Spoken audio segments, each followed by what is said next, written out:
세계 제2차 대전이 한창이던 유럽에 독일군은 그야말로 공포의 대상이었다고 합니다. 그런데 그 독일군을 특별히 피해 다니던 두 그룹이 있었는데, 한 그룹은 당연히 유대인이고 또 한 그룹은 장애인들이었다고 합니다. 당시 나치군은 게르만 민족 우월주의에 빠져서 몸에 장애가 있는 사람들도 살아갈 이유가 없다라고 해서 잡히는 대로 끌고 갔다는 겁니다. 그래서 한 다리를 정해놓고 그 다리는 반드시 사람들이 지나가야 되는 요지인데, 그 다리에 경비병들이 서 있다가 장애인들이 지나가면 끌고 가는 거예요. 자, 이제 그 장애인들이 이 다리를 건너는 것은 마치 죽음의 다리와도 같아서 공포의 다리였다고 합니다. 자, 근데 장애인들 가운데 이 다리를 건넌 사람들이 있어요. 어떤 사람들이냐면, 한 명은 등이 굽은 꼽추라고 하죠. 등이 굽어서 도저히 온전히 걸을 수가 없는 사람이고, 또 한 사람은 한눈이 보이지 않는 애꾸눈입니다. 또 한 사람은 한쪽 다리를 질질 끄는 장애인이에요. 자, 이 세 사람은 도저히 누가 봐도 한눈에 보이니까 이 다리를 건널 수 없는 사람들인데, 이 세 사람이 다리를 무사히 건넜단 말이죠. 그래서 수많은 장애인들에게 희망을 안겨주고 낫지를 비웃는 하나의 이야기가 됐습니다. 자, 이 이야기거리를 만든 세 명의 장애인은 어떤 방법으로 과연 그 다리를 건너는 것일까요? 먼저 첫 번째, 등이 굽은 곱추, 그 장애인이 나뭇가지를 하나 들고 땅에 금을 그으면서 지나가는 거예요. 그러니까 마치 일부러 금을 그으려고 몸을 구부린 것처럼, 좀 비켜주세요, 금 좀 그읍시다, 비켜주세요. 그리고 막 다리를 이렇게 사람들 비키면서 금을 그어요. 자, 그리고 지나가는데 그 뒤에 있는 애꾸는 그 사람이 한눈을 가리고, 아이고 삐뚤어졌네, 아이고 똑바로 좀 그어봐요, 에휴 이것도 못 그어. 그래서 막 지나가는 거예요. 이상하다 싶은데 아무튼 뭔가 이상한데 모르겠어요. 그때 다리를 질질 끄는 사람이 한쪽 가면서, 에이 틀렸네, 다시 그어 그러면서 그걸로 다리를 찍찍 지우면서 지나가는 거예요. 이거 경비병들이 보는데, 뭔가 이상한데 이거 뭐라고 또 딱히 이거 세우기는 그렇고, 그래서 지나가는데 경비병 하나가, 저 사람 근데 왜 땅에 금을 긋는 거야? 몰라. 그 뒤에서 그거 잘 긋나 감시하는 사람은 또 뭔데? 야, 괜찮아, 신경 쓰지 마. 지들이 다 지우고 갔잖아. 괜찮아. 그리고는 지나갔다는 이야기예요. 여러분, 이 세 명의 장애인은 도저히 이 장애를 숨길 수도 없고 이 장애를 치료할 수도 없는 사람들입니다. 숨길 수 없는 이 장애를 어떻게 합니까? 그런데 이들은 숨길 수도 없고 고칠 수도 없던 장애를 제3의 방법을 생각해내는 것입니다. 합력하는 것이죠. 힘을 모으는 것입니다. 서로 합력하여 지혜를 내고 이 위기를 같이 통과해냈다는 것이죠. 여러분, 죽음의 다리를 건너는 방법이라고 하는 이 이야기는 우리에게 사망의 음침한 골짜기와도 같은 이 현실의 문제를 어떻게 이겨낼 것인가 라고 하는 하나의 통찰을 주고 있습니다. 우리의 인생은 오늘 시편 23편 4절에 등장하는 이 본문에 적혀있는 기록처럼 사망의 음침한 골짜기와도 같습니다. 오늘 본문 다시 한번 읽어볼까요? 자, 시작. 내가 사망의 음침한 골짜기로 다닐지라도, 그랬습니다. 내가 사망의 음침한 골짜기를 다닐지라도. 자, 이 말은요, 곧 사형을 앞둔 사형수의 고백이 아닙니다. 이 말은 당장 이번에 수능 시험을 망친 사람이 하는 말이 아닙니다. 이 말을 고백하는 사람이 누구냐? 다윗입니다. 다윗은 이스라엘에서도 가장 유명한 왕 중에 한 명이고 가장 뛰어난 왕이고 가장 큰 영토를 확립한 왕입니다. 그 왕이, 한 나라의 운명을 좌지우지하는 그 왕이 얘기하는 거예요. 내가 사망의 음침한 골짜기로 다녔다는 것입니다. 여러분, 이것이 우리 인간의 현 주소입니다. 아무리 돈이 많아도, 아무리 지위가 높아도, 아무리 모든 것을 다 가진 것 같이 보여도 우리 인생은 누구냐? 알고 보면 다 사망의 음침한 골짜기를 걸어가는 사람이란 말이에요. 다윗은 7명의 형이 있었습니다. 그런데 자기 아버지 이새의 집에 사무엘이라고 하는 선지자가 그 다음 왕을 지명하려고 왔단 말이에요. 그러니까 왕의 후보가 되는 거니까 얼마나 가슴이 벅찹니까? 그런데 7명의 형들은 다 와 있는데 그 7명의 아들을 한 명 한 명 보는데 사무엘이 여기 적임자가 없는 거예요. 하나님 감동을 안 주세요. 그래서 아버지한테 그럽니다. 이새, 아들이 다 온 게 맞아요? 그랬더니 다 온 거 맞는데 우리 아들 다 왔는데 아이고 하나가 안 왔네요. 누군데요? 이거 막내 하나 있는데 걔는 볼 것도 없어요. 걔는 지금 지 형들 양 지키느라고 여기 오면 안 돼요. 그냥 걔는 깍두기니까 뺍시다. 걔 누군데요? 다윗이라고 하나 있는데, 그랬던 아이가 다윗이에요. 자기 아버지도 내 아들로 쳐주지 않았던 아이, 7명의 형들도 나를 무시하는 그 형들이었던 바로 그 막내 다윗. 그 다윗이 하나님께서 골리앗과 싸움을 통하여 골리앗을 물리치게 하시죠. 놀라운 승리를 거두죠. 그러나 그때부터 그 당시에 왕이었던 사울은 다윗을 시기하고 질투하고 그를 죽이려고 쫓아다닙니다. 한 나라의 왕이 난 너 죽일 거야 그러면 죽는 거예요. 이미 죽은 목숨이에요. 그는 청춘을 도망다니며 다 보냈죠. 어찌어찌 왕이 되고 나지만 왕이 돼서도 자기 아들들이 서로 죽고 죽이는 걸 빤히 봐야 됐고, 사랑했던 아들 압살롬은 자기의 왕위를 탄탈하기 위한 쿠데타를 일으켜서 맨발로 그 예루살렘 성을 버리고 야반 도주를 하는 운명에 차고 맙니다. 자, 왕도 이렇게 살았단 말이에요. 왕도 이렇게 험한 인생을 보냈어요. 그래서 자기의 인생을 돌이켜서 볼 때 그는 나는 사망의 음침한 골짜기를 걸어왔다라고 고백하는 것입니다.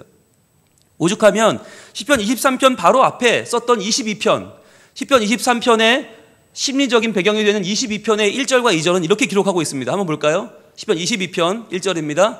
내 하나님이여, 내 하나님이여, 어찌 나를 버리셨나이까? 어찌 나를 멀리하여 돕지 아니하시오며 내 신음소리를 듣지 아니하시나이까? 이렇게 말해요. 분명히 하나님 내 하나님 아니에요. 하나님 내 하나님이지 않습니까? 2번이나 반복해서 고백하는데 어찌 나를 버리셨습니까? 어찌 나를 멀리하십니까? 듣지도 않으십니까? 내 소리 안 들립니까? 주여, 제 신음소리를 좀 들어주세요. 안타깝게 고백하는 거예요. 이게 누구의 고백이라고요? 왕의 고백이라니까요. 모든 걸 다 가진 왕이 마치 하나님 날 버린 것 같아. 너무 괴롭고 힘들다는 거예요. 2절은 이렇게 이어집니다. 내 하나님이여, 또 고백하는 거죠. 내 하나님, 내가 낮에도 부르짖고 밤에도 잠잠하지 아니하오나 응답하지 아니하시나이다. 마치 전화기에 대고 여보세요, 여보세요, 여보세요 하는데 저쪽에선 뚜 하는 거랑 똑같은 거예요. 아무 응답이 없는 거예요. 하나님을 의지하여 여기까지 왔는데 왜 하나님 응답지 않으십니까? 그 답답한 속을 좀 토로하는 거예요. 아까 우리 장로님도 기도하셨지만 지금 이 세태를 보면 마치 이런 답답함이 느껴지지 않습니까? 분명히 뭔가 될 것 같은데 또 안 되고, 될 것 같은데 안 되고, 정말 뭔가 풀릴만 하면 또 꼬이고 또 꼬이고 또 꼬이고, 정말 이렇게 어렵습니까? 세태만 그렇습니까? 우리 가정은 안 그렇습니까? 자녀들에게는 계속 돈이 들어가고요. 얘네는 돈 먹는 기계잖아요. 계속 뭘 하겠다 돈이 들어가죠. 내가 부모님은 뻑하면 전화 오시죠. 얘야 병원 가야겠다, 병원비 좀 보내라.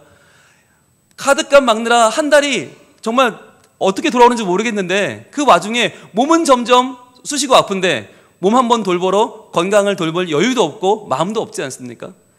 그런 삶을 살고 있는, 마치 사망의 음침한 골짜기를 걸어가는 것처럼 눈물과 아픔의 시기를 지나고 있는 우리가 과연 어떻게 이 위기를 건너야만 하겠습니까?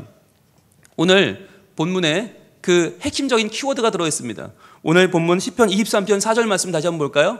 같이 읽겠습니다. 시작. 내가 사망의 음침한 골짜기로 다닐지라도 해를 두려워하지 않을 것은 주께서 나와 함께 하심이라. 그렇습니다. 함께 하심이라.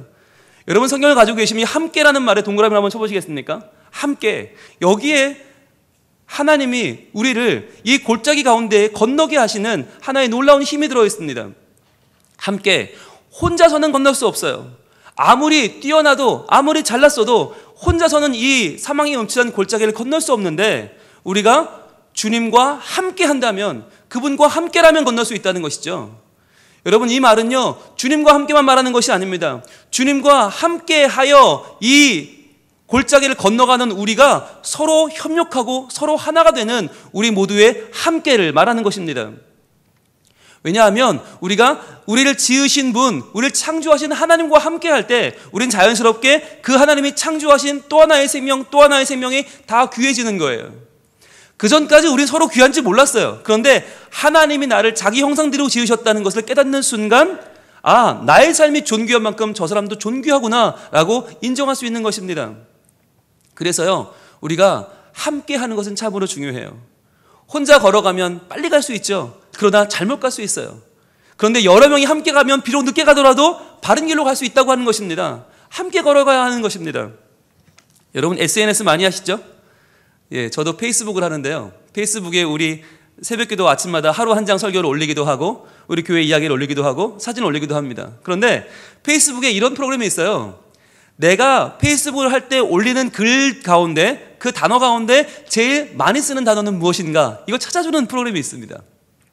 여러분 제가 한번 해보려고 마음을 먹는데 순간 두려워졌어요. 했는데 딱 나온 게 현찰 이렇게 나와봐요. 돈, 명예, 성공 이렇게 나와봐요. 대형교회 목사 되는 법 이런 게 나오면 정말 제가 얼마나 무한해요. 그래서 할까 말까 하다가 한번 해봤습니다. 그랬더니 제가 지금까지 페이스북에 올렸던 모든 글을 다 조사해서 그 가운데 제일 많이 쓴 단어 하나가 딱 걸려졌어요. 뭐였을까요? 네, 현찰이 나왔으면 제가 이런 얘기를 하겠습니까? 자, 이렇게 나왔습니다. 보여주실래요? 네, 함께라는 단어가 나왔어요. 저는 전율했어요.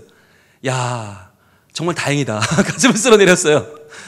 네, 제가 수도 없이 많은 이야기를 계속 올리는데 그 가운데서 가장 많이 쓴 단어가 뭐냐라고 하니까 함께라는 단어가 뽑혔어요. 여러분, 이것이 우리가 살아가는 모습입니다. 여러분, 우리가 사역한다는 것은, 동역한다는 것은 무엇입니까? 함께 살아가는 것이고 함께 만들어가는 것입니다. 여러분, 정말 다행이지 않습니까? 여러분의 담임 목사가 가장 많이 하는 말이 함께랍니다. 여러분, 이 함께라고 하는 말이 중요한 이유는 뭐냐면 우리는 성민교회라고 하지 않고 성민가족이라고 합니다. 차이가 어디 있습니까? 성민교회라고 할 때 이 중에서 누구는 은혜 받고 누구는 못 받아도 할 수 없는 거잖아요. 그렇죠? 어차피 교회인데 교회는 누구는 은혜 받고 누구 못 받지. 누가 열심히 하고 누구는 열심히 못해도 관계없어요. 교회는 다 그런 거지 뭐 하면 다 끝나는 거예요. 누구는 교회가 오면 행복하고 즐겁지만 누구는 별로 행복하지 않아. 할 수 없지. 교회가 그렇지. 끝이에요. 그런데 가족이라고 보면 이게 이야기가 달라집니다. 가족은 어떻습니까? 한 가족 중에 어떤 사람은 되게 행복한데 어떤 사람은 굉장히 불행하고 어떤 사람은 마음이 상해 있어요. 그럼 그 가족은 행복한 것입니까? 아닙니다. 여러분 경험이 없으십니까? 예, 주말 저녁에 어디 먹으러 나갔는데 한 명이 죽자고 그 메뉴를 반대해 보세요.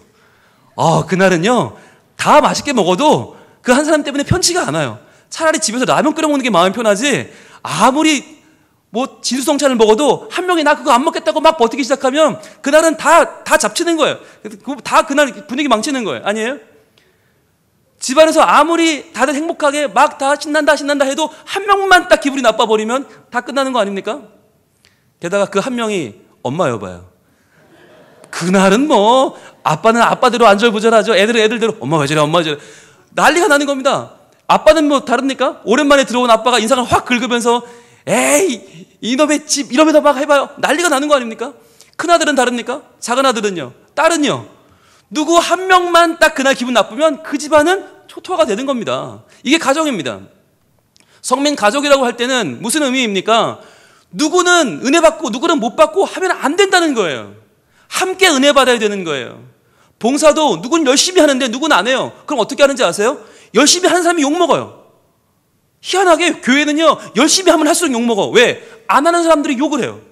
같이 하면 되잖아. 같이 하면. 정말 사회에서는 열심히 하면 진급도 되고요 보너스도 나오는데요 교회는 진급도 없어요 보너스도 없어요. 열심히 하면 욕만 먹어. 그러니까 누가 열심히 하려고 하겠어요. 가족은요 다 같이 열심히 하는 거예요. 가족은 어떻습니까? 엄마는 밥을 하고 국을 끓이고 반찬을 하지만 아빠는 그거 할 줄 몰라요. 그렇다고 아빠가 가만히 있으면 됩니까? 아니죠. 아빠 뭐라도 해야 돼요. 밥이라도 퍼야 되는 거예요. 그러면요 아들은요 딸은요 숟가락이라도 넣어야 되는 거예요. 컵에 물이라도 떠다 놔야지. 가만히 앉아서 엄마 밥 다 됐어요 이러면은 내가 네 종이냐? 너는 상절이냐? 네 입에는 뭐 금태를 둘렸냐? 욕을 먹어서 싼 거죠. 내가 성민 가족이라면 어떻습니까? 예, 공감하는 모녀가 여기 있는데 자 성민 가족이라면 어떤 거예요? 뭐라도 해야 되는 거예요. 숟가락이라도 넣어야 되는 거예요. 컵이라도 갖다 놓고 물이라도 따라 놔야 되는 거예요. 어디 한번 오늘은 무슨 음식을 차렸나 보자. 그래 오늘은 얼마나 맛있나 보자 하면 내가 먹어줄게. 이런 마음으로 식탁에 나오는 가족이 어디 있습니까? 당장 혼나야죠. 알바 맞아야죠. 마찬가지입니다. 우리가 하나님의 성민 가족 공동체라면 우리는 서로가 내가 무엇을 하면 더 좋을까? 내가 어떻게 섬기면 더 우리 교회가 복받을 수 있을까? 어떻게 내가 더 헌신하면 우리 교회가 행복해질 수 있을까를 고민하는 사람들이어야 한다는 것입니다. 여러분, 성경에는요, 사망의 음침한 골짜기를 건넌 사람들의 이야기가 참 많이 나옵니다. 그런데 참 재밌는 것은 그들이 하나도 불행하지 않았다는 거예요. 그들이 오히려 불행하지 않을 뿐 아니라 의연하게 믿음을 가지고 현실을 이겨냈어요. 하나님의 복음을 전파하기 시작하는데 놀랍게 전파가 됩니다. 상황이 전혀 좋지 않은데 어떻게 그랬을까? 그 중에 가장 대표적인 사람은 바울입니다. 사도 바울은요, 신약의 대부분을 썼지만 그는 한 번도 평안했던 적이 없어요. 가는 데마다 유대인들이 그를 죽이려고 돌을 던졌고, 돌에 맞아가지고요, 한 번은 정말 죽은 줄 알고 내다 버린 적도 있어요. 어떤 때는 자기를 죽이겠다고 결심한 사람들을 피해서 성에서 광주리 타고 도망가기도 하고요.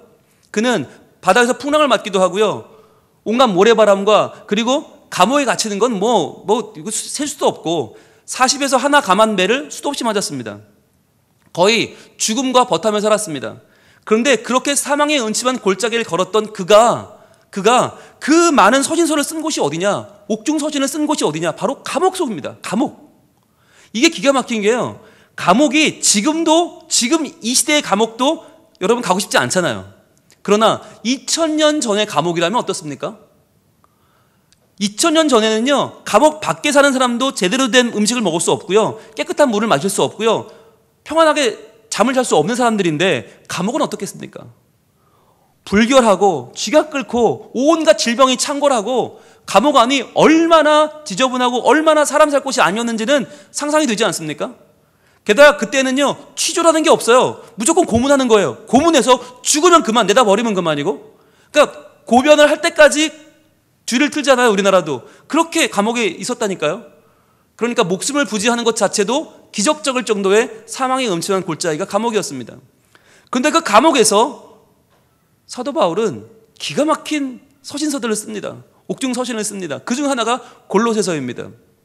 자, 우리는 골로새서 4장 7절부터 11절 말씀을 좀 보기 원하는데, 그 말씀을 통해서 우리가 과연 그 사망의 음침한 골짜기를 바울은 어떻게 건넜는가 한번 보기를 원합니다. 여러분, 성경을 한번 펼쳐보실래요? 골로새서 4장 7절. 신약 328쪽에 있습니다. 신약 328쪽. 펜을 하나 드시고 준비를 하세요. 표시해 보겠습니다. 과연 사도 바울이 사망의 음침한 골짜기 같은 감옥을 어떻게 견뎠는가 한번 보겠습니다. 먼저 7절입니다. 골로새서 4장 7절.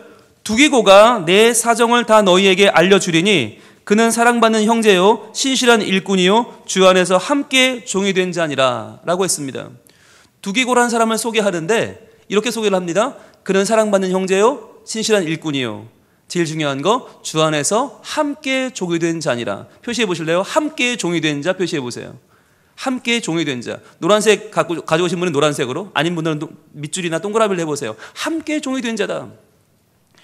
아무리 감옥에 있어도 함께 종이 된 자가 같이 있으면 행복하다는 거예요. 여러분 보세요. 내가 누구의 종입니까? 바울이? 예수님의 종이죠. 바울은 서신서를 쓸 때마다 소개합니다. 자신을 소개합니다. 뭐라고 소개해요? 주 예수 그리스도의 종이 된 나 바울은 이라고 소개합니다. 이 말은요, 그 당시에 모든 사람들은 황제의 종이에요. 황제에게 목숨을 바친 사람들이에요. 그런데 나 바울은 황제에게 목숨 바치지 않고 예수님께 바쳤다라고 하는 선언이 예수님의 종이 되었다는 말이에요. 그러니까 나를 죽일 테면 죽여라. 난 죽으면 순교다. 난 죽으면 예수님께 간다. 그러니까 죽여라고 하는 두려움이 없는 사람이란 뜻이에요. 그런데 그렇게 살았던 사람이 바울만 있는 게 아니라 함께 종이 된 두기고도 있었다는 거예요. 여러분, 이것이 이 감옥에서 사도 바울이 의연할 수 있었던 중요한 이유 가운데 하나입니다. 또 이렇게 이어집니다. 8절. 내가 그를 특별히 너에게 보내는 것은 너희로 우리 사정을 알게 하고 너희 마음을 위로하게 하려 함이라. 그러면서 9절에 또 한 사람을 소개하는데 신실하고 사랑을 받는 형제 오네시모를 함께 보내노니. 자, 함께 보내노니 표시해 보세요. 아까는 7절은 함께 종이 된 자가 나왔죠. 이제 9절에는 함께 보냄을 받은 자가 나옵니다. 두기고가 이 편지를 들고 가는데 골로새까지 가는 길이 멀고 험해요. 혼자서는 가기 어렵고 힘들어요. 그래서 함께 오네시모를 같이 보내는 거예요. 그래서 같이 위기를 넘어가면서 골로새까지 이 편지를 전달하게 하는 것입니다. 이것이 함께 보냄을 받은 사람이에요. 우리도 하나님께 나 혼자만 보냄을 받은 것이 아니라 함께 보냄을 받았단 말이에요. 함께 신앙생활 하도록, 함께 은혜 받도록, 함께 구역 예배를 드리고, 함께 부서를 지켜나가고, 함께 하나님의 이름을 높이도록 부름을 받았다고 하는 것입니다. 보냄을 받은 것이죠. 그리고 10절입니다. 나와 함께 갇힌 아리스다고와 바나바의 생질 마가와. 자, 어디 표시하면 좋을까요? 함께 갇힌이죠. 함께 갇힌. 여러분, 이 말은요, 감방 동기한 말이 아닙니다. 무슨 말이냐면, 아리스다고는 죄가 없어요. 그런데 바울이 끌려가는 걸 보고 자원해서 자기도 갇힌 거예요. 나도 가더라. 저분을 가둘 거면 나도 가더라. 왜? 내가 저분을 도와야겠다. 내가 저분의 수발을 들어야겠으니 내가 저분과 함께 수감될 수 있도록 나도 가더라 라고 나섰다는 거예요. 위대한 거죠. 그래서 아리스다고는 자원해서 감옥에 들어와서 사도 바울을 돕습니다. 아니, 이런 사랑이 있습니까?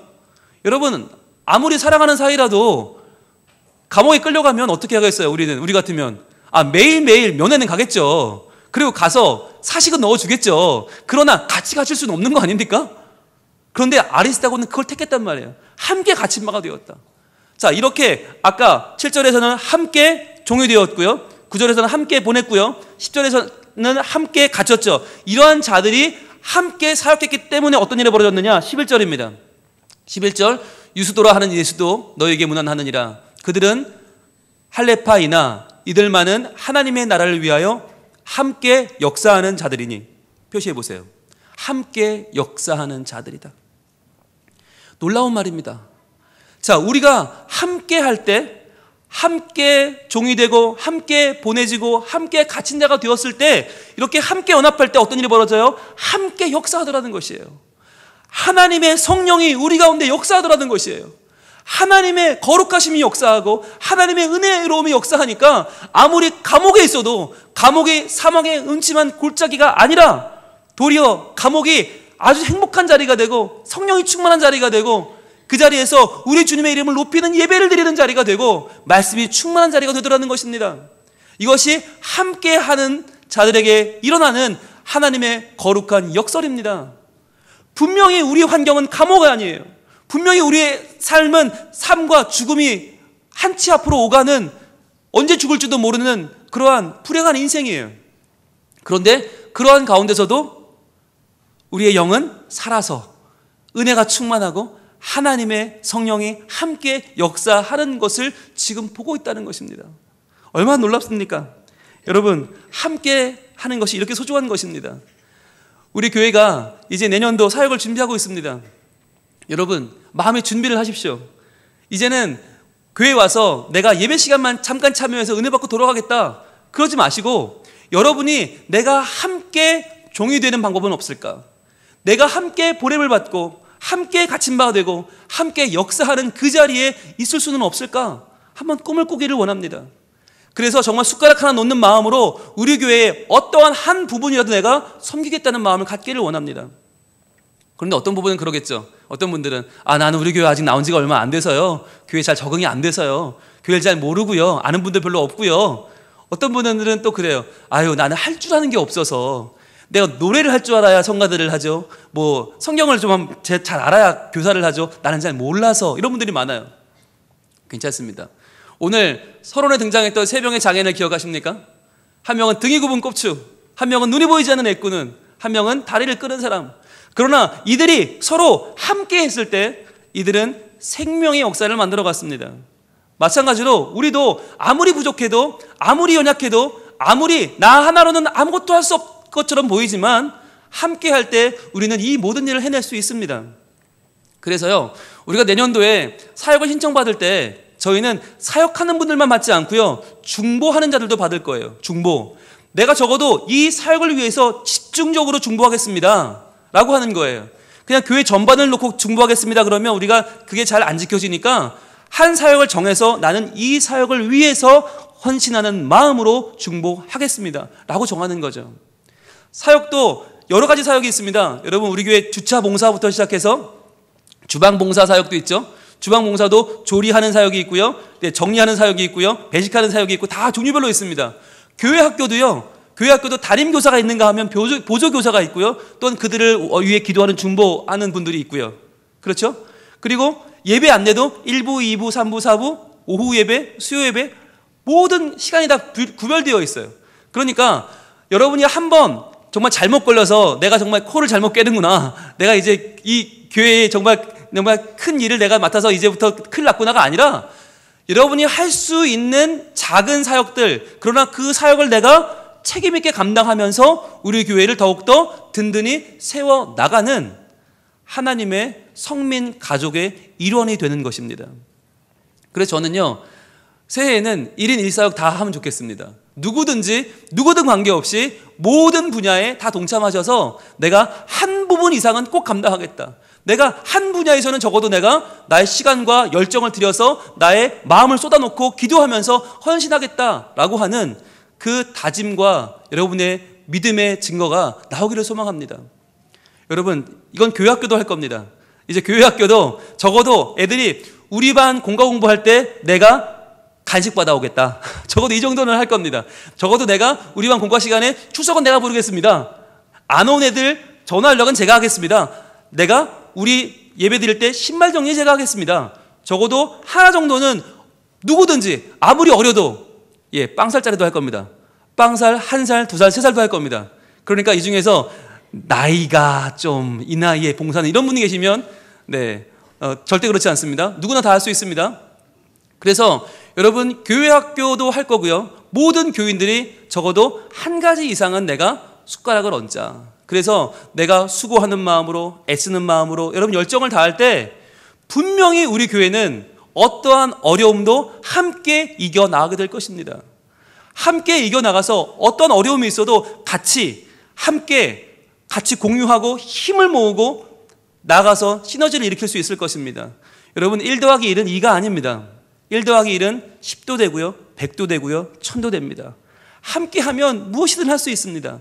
여러분, 자신감을 가지시고 이제 내가 이 사망이 얹히던 골짜기를 건너가는 자의 마음으로 함께 하겠습니다. 주님, 함께할 마음을 주시옵소서. 주님, 함께하는 우리의 마음 가운데 하나님의 은혜의 영을 부어주셔서 우리 가운데 함께 역사하는 놀라운 은총을 허락하여 주시옵소서. 저는 이 꿈을 꾸기를 원합니다. 그래서 우리 함께 예수님의 종된 자들 맞잖아요, 그죠? 그렇다면 이제는 함께 보내지는 자가 되길 원하고 함께 갇힌 자 되기를 원합니다. 여러분, 주 안에 갇히는 것은 하나도 부끄럽지 않습니다. 하나도 불편하지 않습니다. 오히려 행복합니다. 그렇게 됐을 때에 함께 역사하는 자들이 될 것입니다. 하나님께서 우리를 통해서 마음껏 역사하시되 이곳 괴정동을 우리를 통해서 하나님의 역사로 변화시키시고 사구가 변화되고 부산이 변화되고 대한민국이 변화되는 하나님의 믿음의 중심지가 우리 성민교회가 되기를 소망합니다. 우리 성민 가족들이 모두가 헌신하고 모두가 기도하고 모두가 준비되어서 하나님 앞에 나아갈 때에 하나님이 우리의 각기 다른 모습들을 사용하셔서 우리의 각기 다른 재능과 각기 다른 기질과 각기 다른 시간과 각기 다른 스타일을 활용하셔서 하나님 영광 받으시고 이 시대에 이 어두워지는 이 세상을 밝힐 수 있는 하나님의 몸된 교회로 우리 성민교회를 만들어 가실 줄로 믿습니다. 여러분 같이 찬양할까요? 주 안에 우린 하나, 모습은 달라도 예수님 한 분만 바라네. 사랑과 선행으로 서로를 격려해 따스함으로 보듬어 가리. 주님 우리 안에 함께 하시니 형제자매의 기쁨과 슬픔 느끼네. 내 안에 있는 주님 모습 보내 그분 기뻐하시네. 주님께서 우리를 통해 계획하시는 그 아름다운 2017년도를 우리 함께 만들어 가겠습니다. 고백하며 찬양합니다. 주 안에 우린 하나, 모습은 달라도 예수님 한 분만 바라네. 사랑과 선행으로 서로를 격려해 따스함으로 보듬어 가리. 주님 우리 안에 함께 하시니 형제자매의 기쁨과 슬픔 느끼네. 내 안에 있는 주님 모습 보네. 그분 기뻐하시네.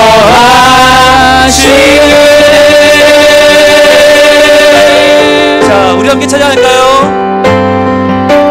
주님을 통해 계획하신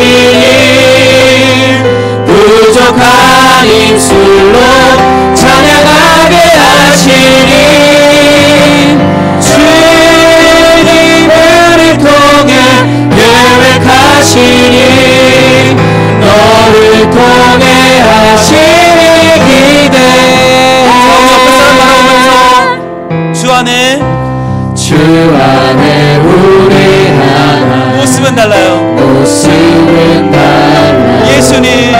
예수님 한 분만 바라네. 자, 우리 사랑과 선행으로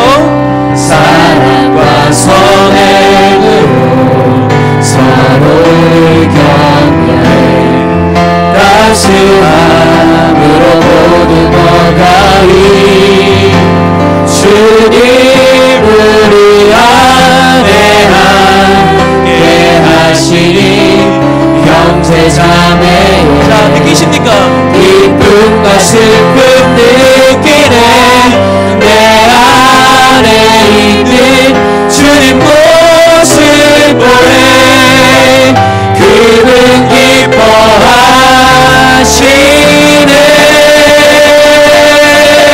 자, 주님 우리에게 기대하고 계십니다. 주님을 통해 계획하신 부족한 입술로 찬양하게 하시니 주님을 통해 계획하시니 너를 통해 하시니 기대.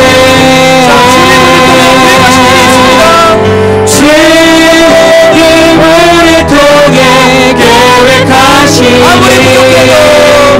부족한 입술로 찬양하게 하시니 주님을 통해 계획하시니 너를 통해 하시니 기대해. 시작 기도하겠습니다. 주님, 우리의 부족한 입술이지만 찬양하기를 원합니다. 주여, 우리 부족한 존재들이지만 봉사하기를 원하고 협력하기를 원합니다. 함께하게 하여 주옵소서. 함께 주의 일을 감당케 하여 주옵소서. 함께 역사하는 주님의 교회가 되게 하여 주옵소서. 주여, 같이 기도합니다. 주여, 아버지 하나님, 우리 가운데 함께하는 마음을 허락하여 주시옵소서. 주여, 우리가 함께 주님의 종된 자가 되게 하여 주옵소서. 함께 보내진 자가 되게 하여 주옵소서. 함께 주 안에 갇힌 자가 되게 하여 주옵소서. 그럴 때에 우리 안에서 함께 역사하는 하나님의 성령의 역사가 우리 가운데 가득하게 될 줄로 믿습니다. 주님이여, 우리 교회의 미래를 함께 열어가게 하여 주시고, 주님, 우리 교회의 각 분야에서 필요한 이 일들을 감당해 나갈 때에 하나님, 누구 한 사람이 아니라 어느 한 그룹만이 아니라 우리 모두가 하나가 되어서 그 일을 감당해 나갈 때 하나님 영광 받으시고, 우리 모두가 하나가 되는 함께 역사하는 복된 교회가 될 수 있도록 주님을 도와주시옵소서. 주님의 마음을 열어주옵소서.